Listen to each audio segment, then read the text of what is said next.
Manhattan, Upper East Side. The quadruplets of Victoria Hamilton, $5 billion tech empire CEO, had driven away 27 nannies in 6 months. Mason, Ethan, Noah, and Liam, 4 years of pure, coordinated chaos, had turned the penthouse into a war zone. The last nanny fled in tears after the 4 poured paint over her while she slept. But when Marcus Thompson walked through the door, a janitor in worn work boots with calloused hands, he didn't introduce himself as a nanny.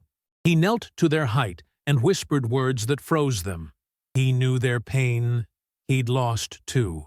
The 4 little terrorists stopped cold, and what happened next shocked not only Victoria, but all of Manhattan's elite. Because Marcus hadn't come to tame them, he'd come to save them from themselves, and he hid a secret that would change this family forever.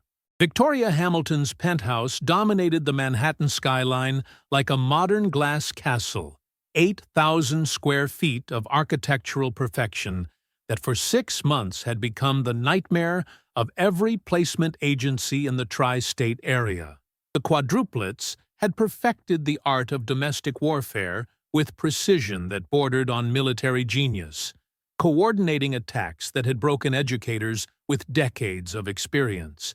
Mason planned each assault with the mind of a miniature general, while Ethan built elaborate traps with his engineering sets that turned hallways into minefields. Noah used his surprising strength to destroy in seconds what staff took hours to arrange, and Liam, the quietest but perhaps most lethal, whispered to nannies about their mother's ghost, watching them fail. The death of David Hamilton in a helicopter crash, when the boys were 18 months old, had transformed what should have been a blessed life into a battlefield. Victoria, one of the youngest female CEOs in Silicon Valley history, had relocated to New York to escape the memories. But she'd brought the war with her. She'd buried herself in work with the desperation of someone fleeing their own demons, delegating her son's care to strangers, whom the boys systematically destroyed, with a ferocity that hid pain too large for their small souls. Marcus Thompson appeared at the door on a November Monday, under a driving rain that had turned Manhattan into a gray watercolor. 45 years marked on his face, but not in his spirit. Hair touched with premature gray from his own losses, carrying a worn toolbox instead of a resume. He hadn't come through an agency, hadn't brought prestigious references. He'd simply shown up after seeing a news segment about Victoria Hamilton's impossible quadruplets, and recognizing something in their eyes he knew too well. The building's doorman was about to turn him away when Victoria, rushing out to another emergency board meeting she used as an excuse to avoid the domestic disaster, saw him. Something about the way Marcus stood there, completely unfazed, while 4 little devils screamed and destroyed behind her, stopped her. He hadn't flinched at the Waterford crystal shattering, hadn't been disturbed by the screams. He seemed to see through the chaos, directly into the broken heart of this home.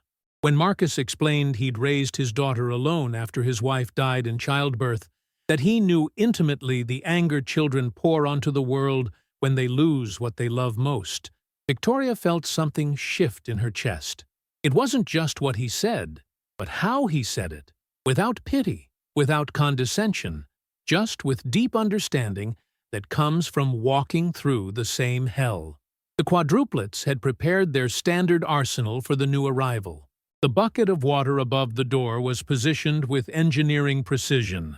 Marbles scattered on the floor followed a pattern designed to maximize falls. Even the fake spider in the guest room had been chosen for its terrifying realism. But Marcus did something that short-circuited their plans. He didn't react as expected. When the bucket soaked him completely, he laughed with genuine laughter that filled the hallway.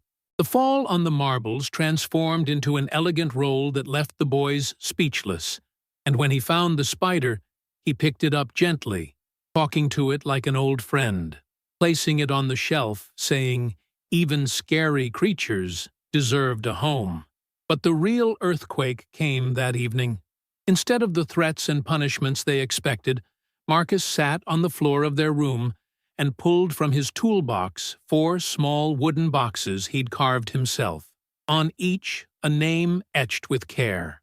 Inside, empty, except for a single photo on the lid's interior. A woman's face, beautiful and serene. Below, a simple phrase that broke their defenses. "My Emma's mom. She watches over us from heaven too." The boys studied the photo of the woman they'd never meet, then looked at this man who understood loss like they did. Liam was the first to speak, his finger trembling as he touched the photo, asking if she was an angel like their daddy. The others followed, forming a silent circle, while Marcus explained in a gentle voice how these boxes would become treasure chests, places to keep not just memories, but also all the adventures their dad would have wanted to live with them. Marcus Thompson's first week at the Hamilton penthouse overturned every precedent established in 6 months of domestic warfare. He didn't impose draconian rules or ever raise his voice.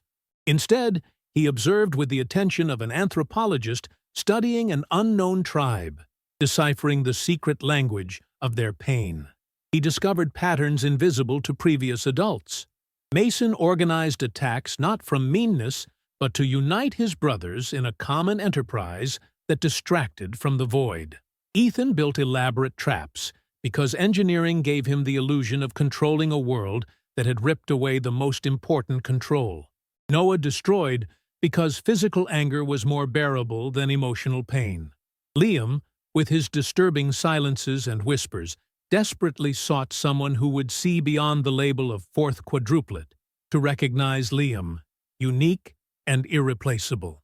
Marcus's revolution began in the workshop he created in the unused staff quarters.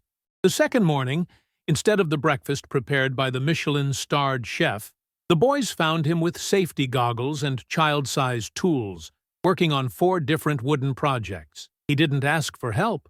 He waited for curiosity to bring them to him.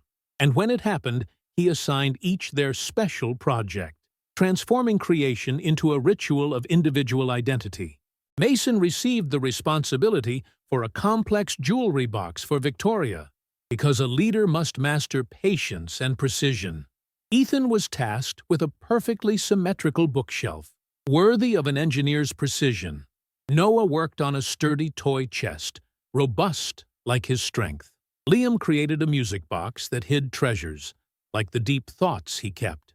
For the first time in 6 months, lunch wasn't a battle. The 4 were too busy debating the merits of their creations, and Marcus wisely never declared a winner, affirming that perfection resided in diversity, not uniformity. But Marcus's true genius manifested in how he channeled their destructive energy. When they broke a Tiffany lamp worth $300,000, deliberately, to test his limits, there were no screams or punishments. He took them instead to a glassblower's workshop in Brooklyn, where they watched 8 hours of meticulous work to create a new piece, not as punishment, but as a lesson about the amount of love needed to create beauty, and how little time it takes to destroy it. Victoria watched these changes from her office's security monitors, unable to believe her eyes. Her sons were collaborating instead of conspiring, laughing instead of screaming, falling asleep at night, embracing rather than barricaded in their individual rages. For the first time since David's death, they looked like children instead of small soldiers at war with the world. One evening, coming home earlier than expected, Victoria was paralyzed by an impossible scene. Marcus was sitting at the grand piano no one had touched since David's death, playing the lullaby her husband used to hum to the boys. The children surrounded him, singing with imperfect but emotion-filled voices, while flipping through the wooden boxes now filled with drawings, dried leaves, subway tickets, small daily treasures accompanied by messages to the father who couldn't answer, but whom they continued to seek. After 2 months, the penthouse atmosphere was transformed so radically that visitors struggled to believe it was the same home. The militarized chaos had given way to lively but contained energy, like a river that had found its banks after flooding everything. It was during an ordinary dinner, while the boys devoured Marcus's famous meatloaf telling about the day's adventures, that Victoria noticed something different about him. While Liam described an injured bird they'd saved, Marcus's eyes lost focus, and a silent tear ran down his cheek, a pain too deep to be just empathy. That night, after the boys were asleep, Victoria found him in the dark living room, sitting before the window that framed illuminated Manhattan. She said nothing, simply sat beside him and waited. And Marcus, like a dam breaking after years of pressure, let his story flow. He hadn't just raised one daughter.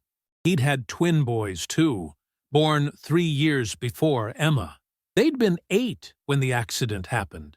A drunk driver on Christmas Eve, coming home from the school play where they'd been shepherds in the Nativity. His wife Sarah and the boys died instantly.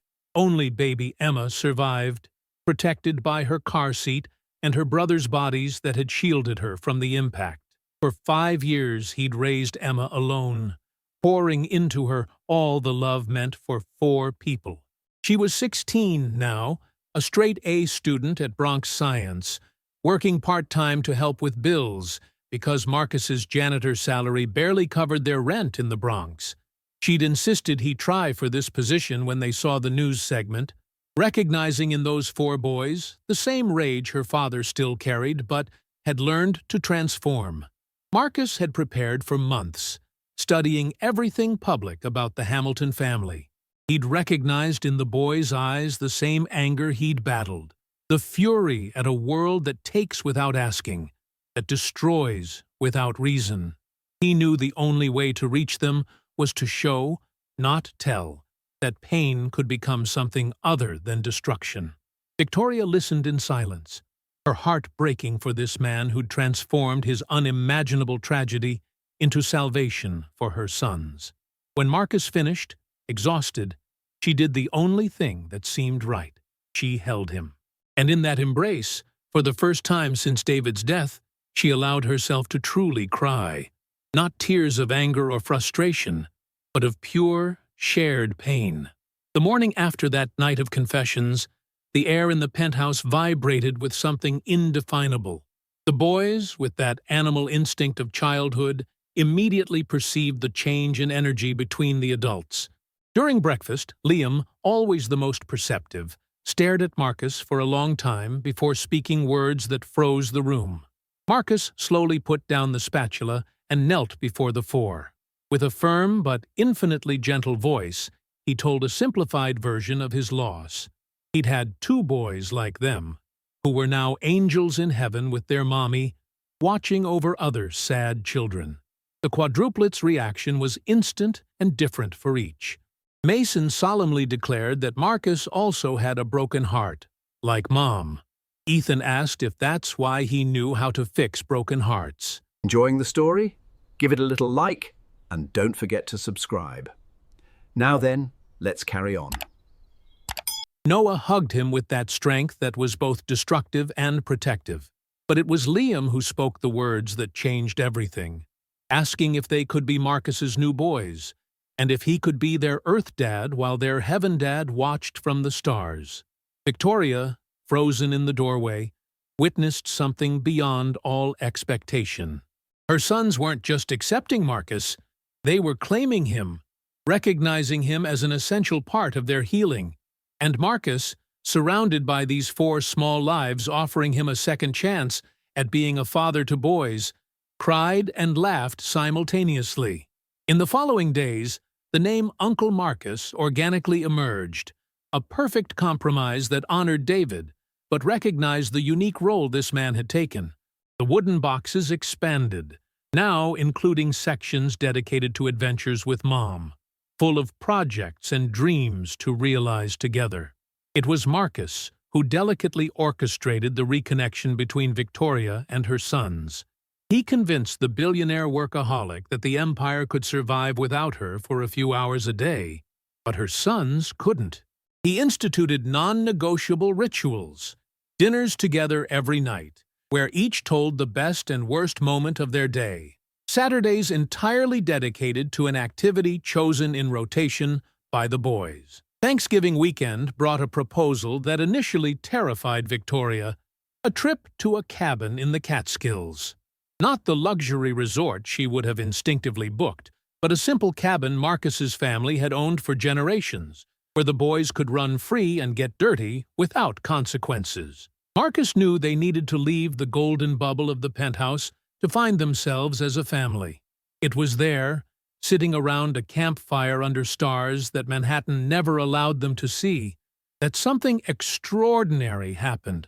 The boys, relaxed by the freedom of the place, spontaneously began talking about David, not with the angry sadness of before, but with joy.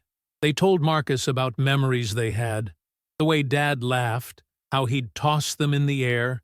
For the first time, they were celebrating David's life instead of just mourning his death. That night in the cabin, while the boys slept exhausted, Victoria and Marcus found themselves on the porch under the Catskill stars. The conversation flowed natural as spring water, touching themes both had avoided. Victoria confessed that David would have loved Marcus, would have said he was exactly the person the family needed. Marcus replied that his boys would have told him not to waste this unexpected gift. 4 boys needing love, and a mother who'd forgotten how to give it without fear. There was no kiss that night, but something deeper. Mutual recognition that from the most devastating pain, something beautiful could be born, if only one found the courage to allow it. 6 months after Marcus's arrival, the Hamilton penthouse hosted an event that would enter Manhattan society legend, the Quadruplets' 5th birthday. But it wasn't the lavish party one would expect from a billionaire. The boys themselves had insisted on inviting all kids with kinda broken hearts, from Mount Sinai Children's Hospital, from the orphanage, from the Family Crisis Center. Mason had planned the games with his military precision, but for the opposite purpose, ensuring every child won something. Ethan had built elaborate decorations that told stories of resilience through monumental Lego constructions. Noah had insisted on helping Marcus in the kitchen, preparing mountains of food so no one would be hungry. Liam had written and illustrated a small book of tales to give each guest. Stories for when you feel alone. Victoria watched her sons move among the guests with grace and kindness that left her speechless. They were no longer the little terrorists of terror. They'd become little healers, using their experience of pain to comfort other suffering children. During the party, a widowed mother approached Marcus, seeking to understand the miracle. How had he transformed 4 little destroyers into these angels of compassion? Marcus's answer was simple but profound. He hadn't done anything special. He'd just shown that pain can become compassion if you give it the right shape. That conversation, captured by a reporter present, went viral within weeks. Not as gossip about a billionaire, but as a story of hope for thousands of broken families. Requests for help began flooding in from across America and beyond. It was Victoria who proposed the inevitable: create a foundation. The David Hamilton Foundation for Supporting Grieving Families was born not as a facade operation, but as a natural extension of what Marcus had created. He agreed to co-direct it, but only on condition of continuing to live with them. The boys were terrified at the idea he might leave, and he himself could no longer imagine life without these 4 little ones who'd given him back purpose. The evening of the Foundation's official announcement, Victoria found Marcus in the rooftop garden she'd had installed after he mentioned how Sarah loved growing things. He was tending to tomato plants he'd started from seeds with the boys. Without need for many words, Victoria took his hand and told him she saw him not as an employee or a savior, but as family. Marcus confessed his fear of being happy again, the terror that happiness could be ripped away as it had been before. Victoria, squeezing his hand, reminded him what the boys had taught them both. You can build beauty even on ruins, perhaps especially on ruins. 1 year after Marcus's arrival, the Hamilton penthouse had become the beating heart of a quiet revolution in how to approach childhood grief. The David Hamilton Foundation had already helped 200 families, creating a support network that went beyond traditional therapy. Marcus had trained a team of heart aunts and uncles, people who'd transformed their own pain into ability to help. The Quadruplets, now 6 years old, had become little ambassadors of the foundation. They spoke with a maturity that astonished adults, but without losing childhood innocence. They'd learned that pain is part of life, but doesn't have to define it. The second anniversary of David's death marked a definitive turning point. At the cemetery in Westchester, the boys no longer cried with despair. They brought their wooden boxes overflowing with life and read to Daddy all the year's adventures. Mason told how he'd protected a classmate from bullying. Ethan showed plans for the treehouse built with Uncle Marcus. Noah proudly presented a swimming medal. Liam read a poem about love's transformation. When the four called Victoria to join them at the grave, the moment became sacred. Liam, group spokesperson, asked David for permission to have Marcus as their Earth Dad while he remained their Heaven Dad. At that precise instant, in a gray New York cemetery, a ray of sun broke through the clouds, illuminating only the 6 of them. The boys interpreted the phenomenon as divine ascent, exploding in cries of joy. Victoria, on her knees before Marcus right there among the graves, proposed something unconventional. Not marriage yet. They both carried too many scars for that. But a commitment to build something new from their shared ruins, to be a family in every way that mattered. Marcus's response came not in words, but in an embrace that included all 5, a tangle of arms, tears, and laughter that sealed the official birth of the new Hamilton family. The commitment ceremony, held 6 months later at the Catskill cabin, where they'd first become a real family, transformed the rustic space into a garden of memory and hope. Guests included all the families helped by the foundation. The Quadruplets, witnesses in suits with sneakers, perfect compromise between formality and practicality, radiated pride. Marcus's speech during the reception remained engraved in collective memory.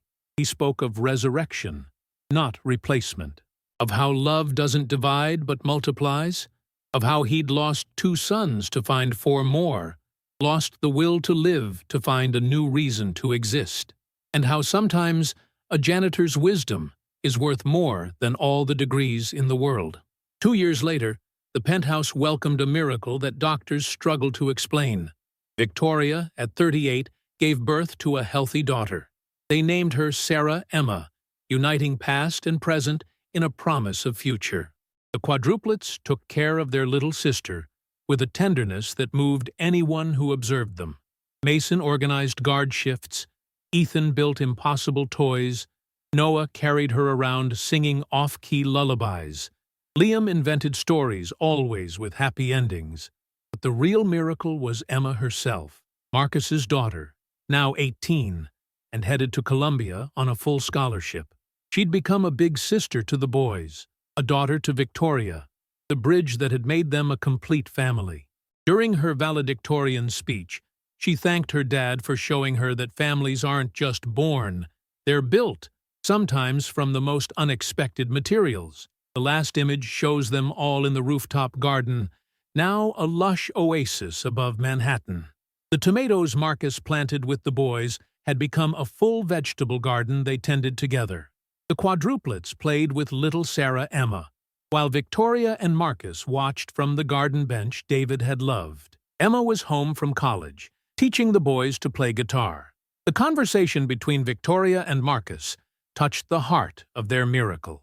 Victoria reflected on how the right people arrive at what seems the wrong moment, but is the only possible one.